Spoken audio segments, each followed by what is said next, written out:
guys, it's Ashley Nicole. I just woke up. Excuse me. Don't even look at my hair right now. Don't even. Alright, anyway. I'm just making a video on how to properly clean a new belly button piercing.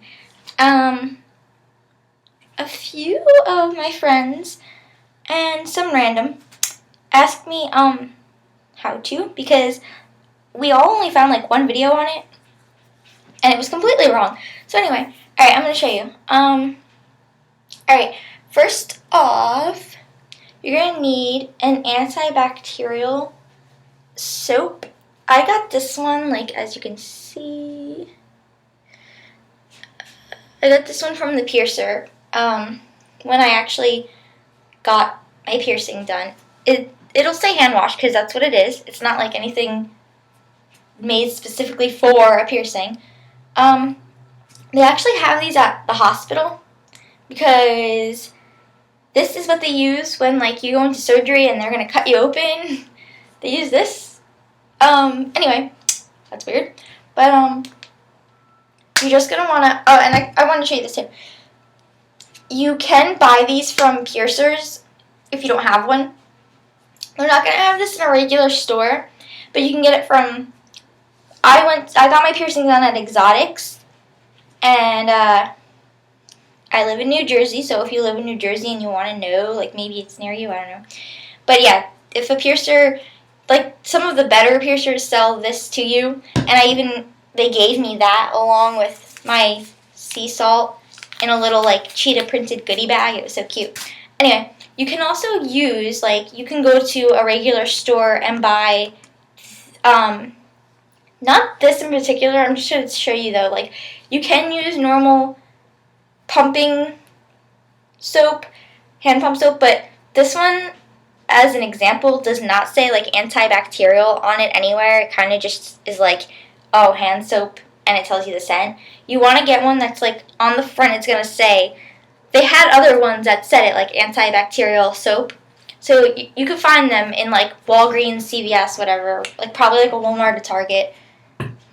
So yeah, you don't have to get just this. What you're going to want to do is put it on your hands. I just did this part before I started my video, so I didn't think about it. You're going to want to put it on your hands, just a dot, little dime size. Wash your hands like you normally would, just la-da-da, wash them, whatever. You could dry them if you want, doesn't matter. I usually leave mine wet just because I don't know, I just do.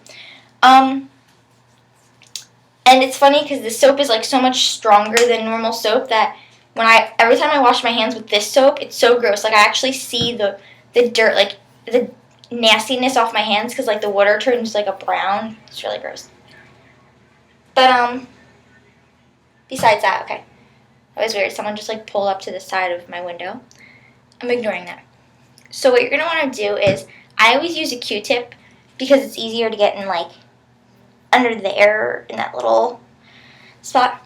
But if you don't use Q-tips, just put this on the tip of your fingers. I really want to know who that is. Should I ignore it? They're sitting at my window. Anyway. So yeah, just put the soap at the tips of your fingers. And don't ever touch your piercing if you don't have this stuff, or whatever one you use.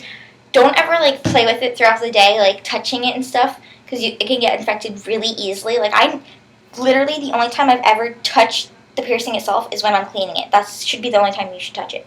And I've had mine done for 3 weeks. After you put the soap on the tips of your fingers, you're just going to want to wash the area around it, right here where I'm showing you, and then also get under here with your finger, go here, around, pull it out. I have the soap on my fingers, don't worry. And get the bar. I don't know. I can't. Oh yeah, you can see the bar popped out. And you're going to want to get the soap on that bar and then it's going to look wrong, okay? This is what you want to do to the bar. You want to, like, go like this with the soap. You want to work the soap into the piercing itself because that's how you clean it out, literally. It's a lot easier with a Q-tip because you just put the soap on the Q-tip. You might want to make your belly wet first so, like, it bubbles. But if you don't want to wet it, you can I usually put water on one side of the Q-tip and then the soap on the other. So when I'm like, I'll soap it up and then I run it with the water one and it gets all bubbly like it would normally. And it's a lot easier with the Q-tip because you go around, and that's when you could actually, like, get the bar better because I don't know what it is. Like, maybe I have little chubby fingers or something, probably. So, yeah, and you just, like, work the soap into it. I clean my piercing for about, like, 5 minutes. I know you don't really have to, but I just like to make sure that it's, like, extra clean. What was I going to say?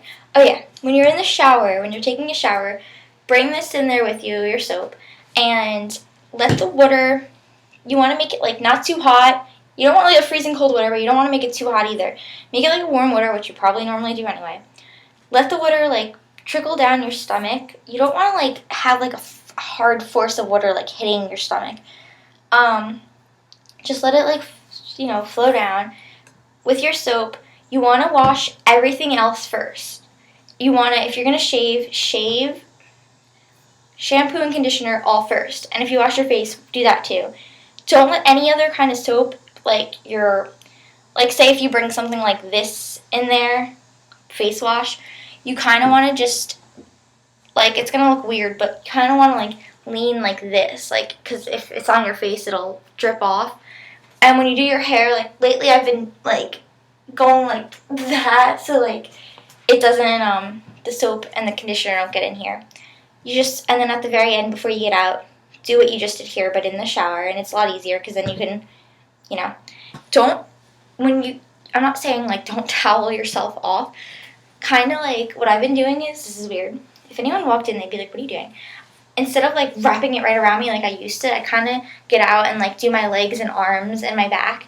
And then you want to, like, take paper towel and just pat gently around it. Like, you could do on top of it and stuff and make sure all the water's out. Alright, that's the soap cleaning part of it. Now, salt water cleaner. Get a cup this size, okay? I know you can. Alright. They sell them, like, little Dixie cups. I got plastic ones. They're the same thing as the paper ones. You could use paper, plastic, doesn't matter. As long as it's this size. Oh my god. Okay, excuse that. My mom's gonna be like, why are the cups on the floor under the toilet? Anyway. Alright, so you want to fill it up with, like, lukewarm water up to, like, here. And, before or after, doesn't really matter. Your sea salt, you're going to put 1/4 of a teaspoon. Like, I know you're probably not going to measure it out, but try to get it as close as 1/4 of a teaspoon as you could. And that's how much sea salt you're going to put in your warm water. Then with the Q-tip, or if your fingers are still cleaned after your cleaning, you could just put your finger or the Q-tip in and stir it up. Mix it up. Alright, this is the part that's, like, really weird. But what you're going to want to do is put the cup against your stomach, kind of, not tall enough, bend over, push it, and then go up. Now, okay, you didn't hear that. Anyway, so what you're going to want to do is, now that your little thing here is against your stomach, you're going to want to lay down. It doesn't matter where you lay, but I usually just lay on my bed and, like, put on YouTube or something. I just dripped water all over me. I'm so tired. This is so bad.